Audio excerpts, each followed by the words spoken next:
In the conversation which follows, Joseph Campbell addresses the tension between science and religion, the spiritual yearning which has arisen even as many turn away from institutionalized religion, the perils of gurus, and the task of each individual to achieve moral and spiritual autonomy. This conversation took place in the spring of 1978, when Joseph was 73. I began by asking him why it was essential to understand our cultural and mythic legacy. Why is it important for us to understand our past? Well, because somebody said if you don't learn from history, you'll do it again, you know. But more than that, there are certain constant motifs that continually recur and that can be recognized as a basic line of human spiritual need, potential, and fulfillment. And the distractions of the excitements of the various moments of history may pull us away from that, you know? Mm-hmm. And it's through these that one can, as it were, find one's direct center line again. Plato, I think it's in the Timaeus, he says that there's only one thing that one man can do for another, and that is reintroduce him to those constant forms which at birth we lose track of because of the distractions of the senses. This is not to say that we must not be distracted by the senses. It's too rich a world, and there'd be no history if we were not moving in different styles in different times. But it's a steadying thing to have this other line. And I've found that the way to become really familiar with these lines is by a comparative method, not remaining fixed in one mythological tradition, our own, for example, or to get excited about one other and get stuck with that, but to make a comparison back and forth. And it amounts really to finding the spiritual norm of the human race. If you were to think of humanity only in terms of the structure of one or another of the various races of man, you would not have the whole picture. And so it is when we become fixed to one mythological tradition, which until relatively recently was the way things went. You read the old story of ancient, medieval, and modern. This is just one line. How many history books do that, you know? And then the great civilizations of India and China and Japan and the Muslim world, or then the non-literate societies. These are all clues to basic human structuring functions. You know, in today's world, especially when you read the newspapers or listen to the news or watch it on television, there isn't very much discussion of the spiritual ideals or the spiritual base of other cultures and other countries, other nations. And when you mention something like the spiritual norm of the human race, it brings to mind that there is a spiritual base in other cultures and other countries and other nations that doesn't get paid attention to very much by the political establishment. How do you see that as important related to what's going on in the world, particularly politically? Well, in politics and economics, the mode, and inevitably, is conflict. Politics is winning over somebody else. And economics is, again, winning over somebody else. And I think it's a good thing to have fight, you know, and to be in the world struggle. That's what life is. But it's in the spiritual realm that there are these constants.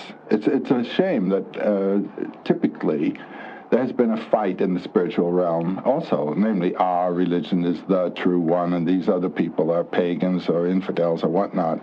And you get the political accent there as well. But in this comparative approach that I've been speaking of, one recognizes the constants and that you are in counterplay in your political and economic life with one of your own kind, not something alien. And you can regard the person as a thou, you know, as you would in a tennis game, the person on the other side of the net. It's not as though you were fighting a monster. And the old political style is to turn the man on the other side of the net into a monster. Every war we've done that, you know. But to know that this is a thou as well, a human being with the same sentiments and potentialities as yourself, at least civilizes the game. And then in other relationships, social and otherwise, there's a possibility of a real sense of accord and commonality, which I think is very, very important in this world. I think the airplane since World War II, which has brought the whole planet into just one travel field, you might say. In 2 days you can be anywhere on the map. And we've got among us, consequently, people such as when I was a young man, one never even saw. People from parts of the world that were just fabulous, distant places for romance. Here they are, and meeting them in a deep way, not a sentimental way, becoming united with them, I think is of tremendous importance today. Because the thing that's before us is the problem of what is our social group. Our social group is mankind now. Formerly, it was this group, that, and the other. And always in the older traditions, love was for the in-group, and aggression and all that outward. Now there is no out-group, so what are we going to do with the aggression? It has to be civilized. Certainly one of the situations we have in our current life is the aspect of technology and how important technology is. And I know that you've dealt in your writings and in your lectures with the ancient conflict between science and religion. And you have stated that that's really a conflict between 4000 BC and 2000 AD, two sciences fighting, one older than the other. Yes. I'm wondering how you see that now relative to that battle between religion and science. Do you see it coming together? Do you see a synthesis happening? Well, my basic position is that as a result of the fact that our tradition has been rendered in scripture, and all of our institutional religions are based on this scripture. And the scripture dates from 2,000 or more years ago, that we have become fixed to a view of the world that is out of accord with what we now are experiencing in the way of the world. When you consider that 1543, when Copernicus published his heliocentric system, this could not be assimilated by the religious teachers of the time. The story of Galileo's trial is well known, and that wasn't the only one. And then when Darwin brings out in the middle of the 19th century what was already a rather old theory, Goethe has it and others, of the evolution of life, it was contrary to the idea of fixed species, and again, this thing. Well, the science that has been held against modern science is an archaic one. It's the science, as you say, of about 2000 BC against that of 2000 AD. But the religious mood, the mood of the recognition of the mystery of the universe that lies behind all these images, any image can become an icon, a revelation of this dimension which is transcendent of the science and yet informs it. And it seems to me it's the work of poets, artists, to bring that out, to know what the world image of today is, and to render it as the old seers did and the old prophets, render it as a manifestation of this transcendent principle. That's what we lack today, really. I think poets and artists who really speak of the mystery.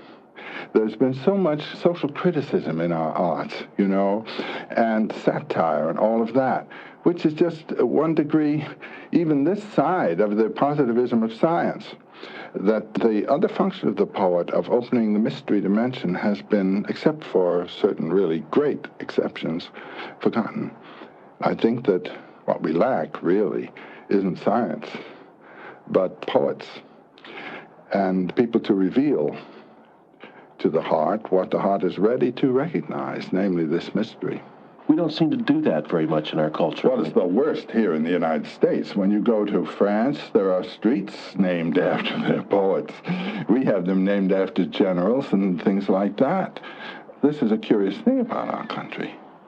When you think of Melville, Mark Twain, Emerson, and go to the places where those men lived, There's no recognition of their having been there in street names or place names or anything of the kind. You got the mayor of the city, perhaps, on 5 or 6 different street corners, but not the poets and artists.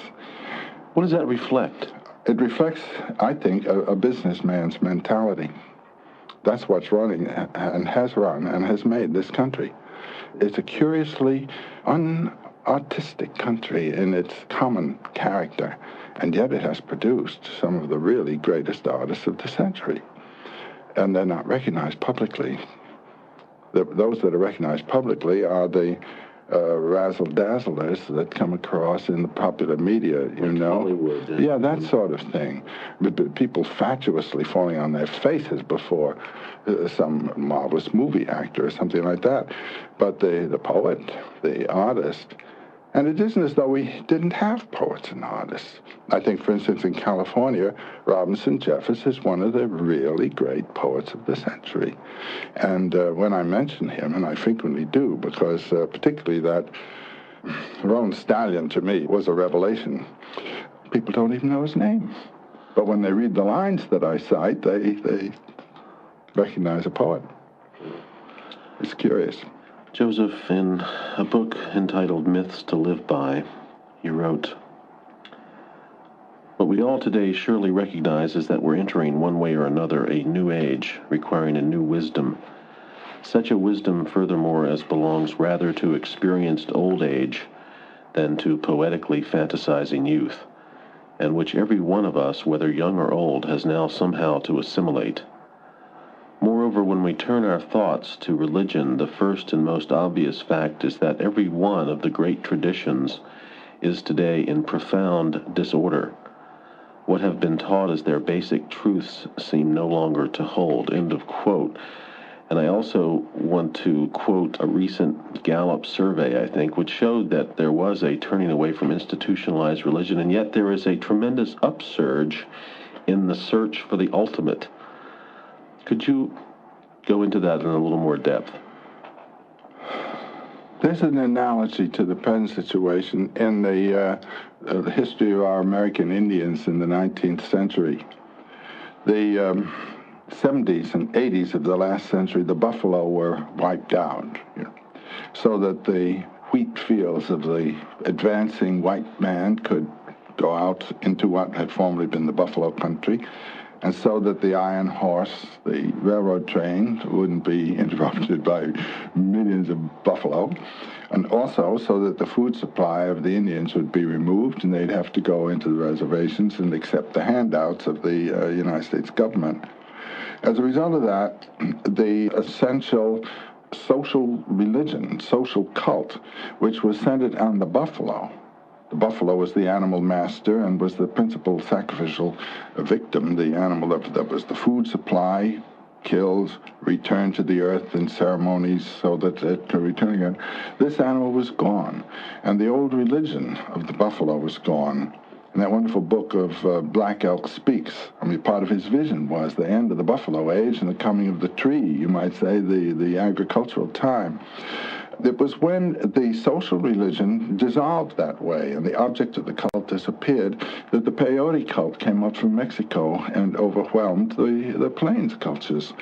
With the outer object of vision and religious contemplation removed, the inward search began. I think something like that's what has happened here. In the 60s, there was a fundamental disillusionment about the political life in the United States.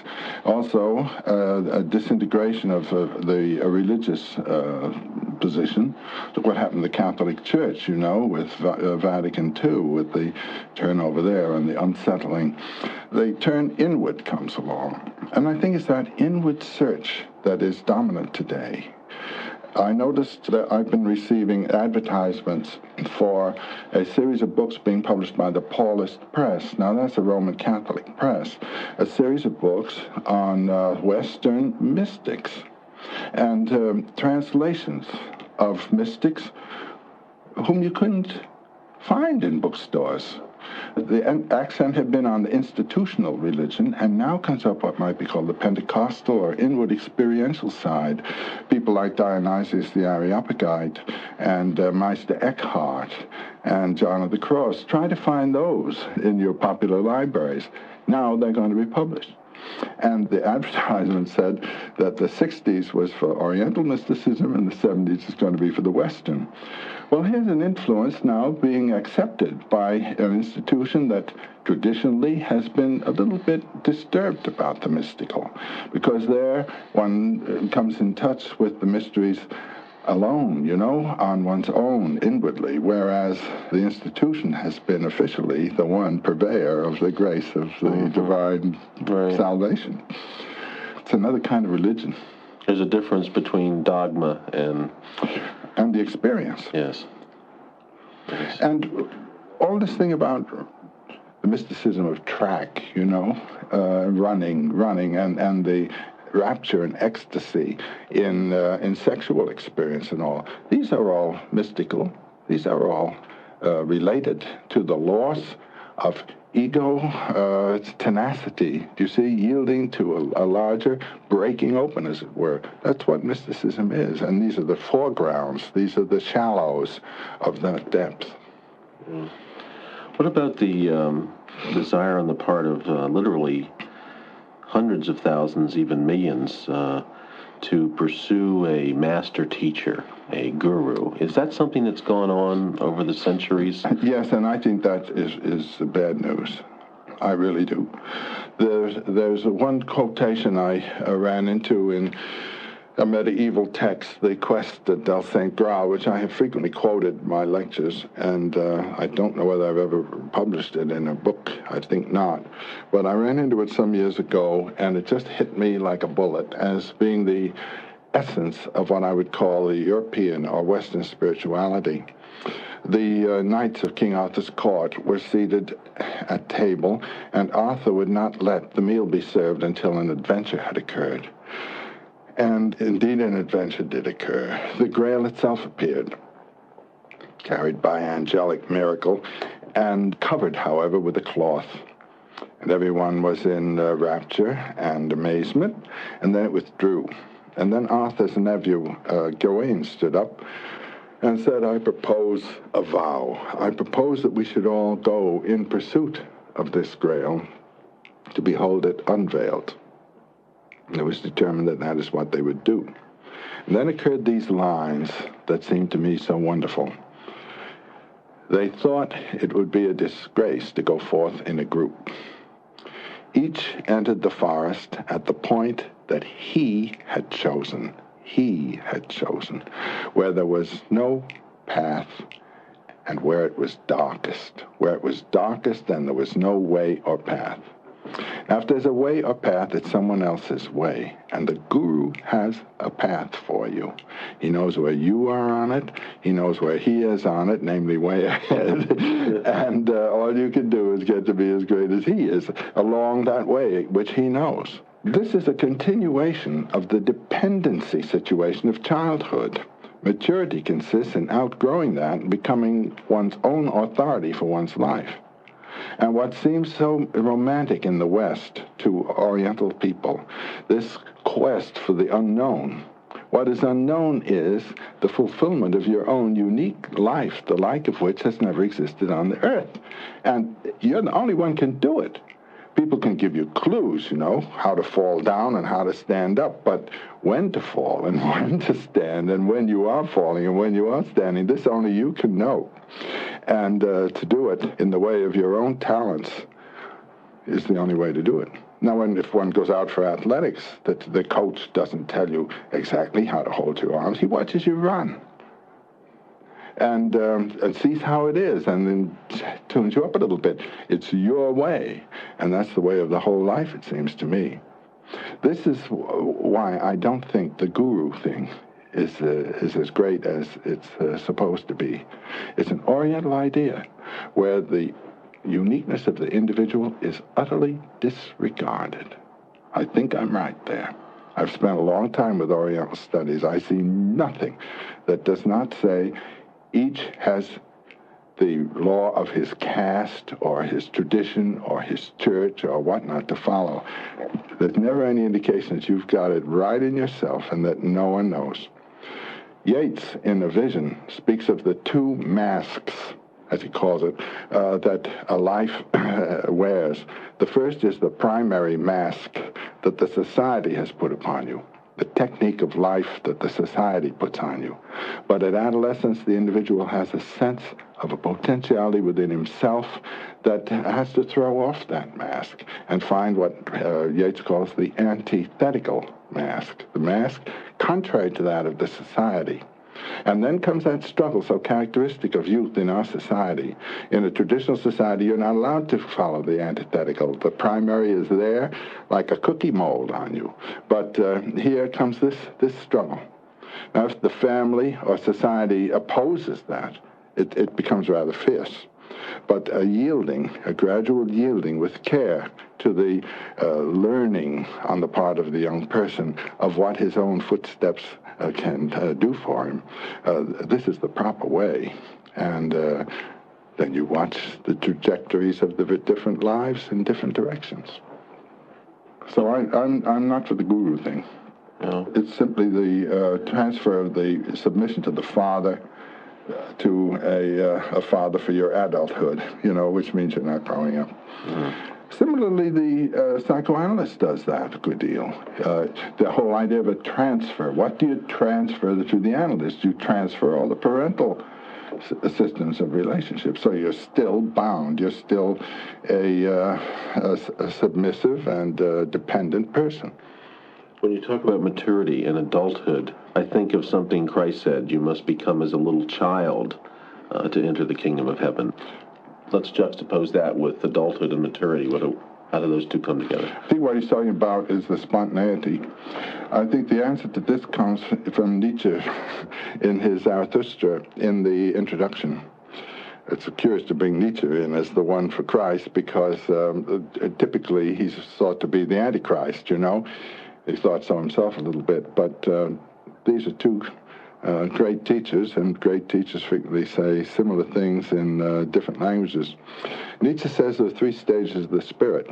I love this one. The first is that of the camel. The camel gets down on his knees and says, "Put a load on me." This is the condition, of youth learning. Put a load on me. When the camel is well loaded, he gets to his feet and runs out into the desert. This is the place where he's going to be alone to find himself. And he's transformed into a lion. The second transformation then is of the lion. And the task and function and deed of the lion is to kill a dragon. And that dragon's name is Thou Shalt. On every scale of the dragon, a law is written, some dating from 2000 BC to some others from yesterday's morning paper. And the dragon is to be killed. And if it's a well-loaded camel, it's a potent lion, and the dragon is killed. You see, there are two different quite things. One, submission, obedience, learning, and now you're a potent lion. And when the dragon is killed, the lion is transformed into a child. And Nietzsche's word is a wheel rolling out of its own center. Ein aus sich rollendes Rad. A wheel rolling out of its own center. That's what the child represents in this mystical language. The human being has recovered that spontaneity and innocence and thoughtlessness of rules, which is so marvelous in childhood. The little one who comes up and says absolutely embarrassing things to the stranger who's visiting your house, asks them why this, why that, the other parents. That innocence, that courage, that lack of response to the rules. Wordsworth, in that Intimations of Immortality through Recollections of Childhood, shades of the prison house begin to close upon the growing boy. That's the dragon that must be killed, that prison dragon. And I think that's the child.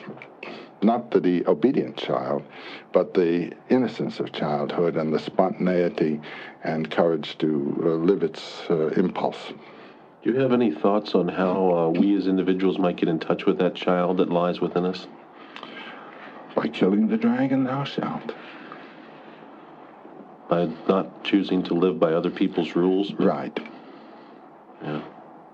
Respecting them, but not living by them. Respecting them more or less in the way you respect the red and green lights on the highway. There are other rules which seem to be advisable. I mean, if in your own intelligence you see such a rule represents human decency or something like that, but a rule put on you as a rule, thou shalt not, is another show. And I think one can learn to take the courage. It also involves taking responsibility for what you're doing, taking the rap. You know, the buck is right here. I take it, and the suffering, and not trying to throw it off if you have made radical mistakes and hurt people and injured people.